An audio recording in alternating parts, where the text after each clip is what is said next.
Recall that whenever we have a square matrix A of order n with n linearly independent eigenvalues, we can find a matrix B which transforms the matrix A to a diagonal matrix. We get the diagonal matrix which is known as the spectral matrix using B inverse AB, and the diagonal matrix obtained has all its diagonal entries which are nothing but the eigenvalues of matrix A. This particular non-singular matrix B, which transforms matrix A to a diagonal matrix, is known as model matrix. Now we discuss the significance of diagonalizing the square matrix A. If we wish to find out nth integral power of A, where n is a positive integer, suppose we wish to evaluate A raised to n. If we go for the usual multiplication, it will be a time-consuming process.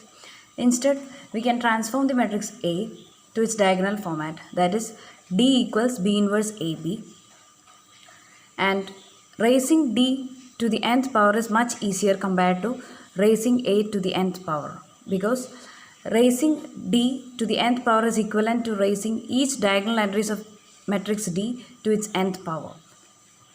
So if we wish to evaluate A raised to n, we have to evaluate D raised to n. D raised to n and A raised to n are so related that D raised to n equals B inverse A raised to n B. This is because we have taken D equals B inverse AB. Thus we have D square equals B inverse AB into B inverse AB.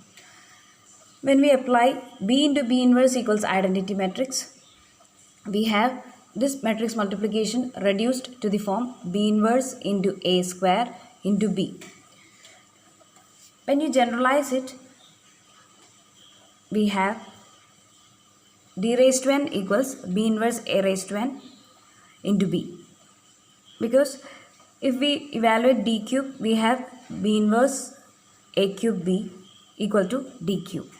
So by induction, we can generalize D raised to n equals B inverse A raised to n into B.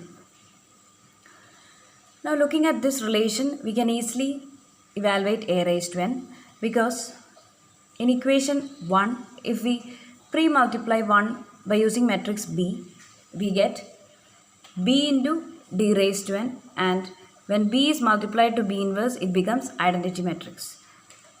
Similarly, if we post-multiply equation 1 using matrix B inverse, we get B into D raised to n into B inverse on the LHS, and on the RHS it becomes B into B inverse, which can again be replaced by identity matrix.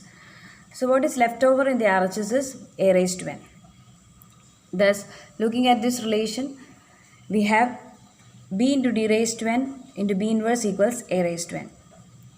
So instead of finding A raised to n by usual multiplication, it's enough to find D raised to n and then multiply B into D raised to n into B inverse, which ultimately gives us the answer for A raised to n.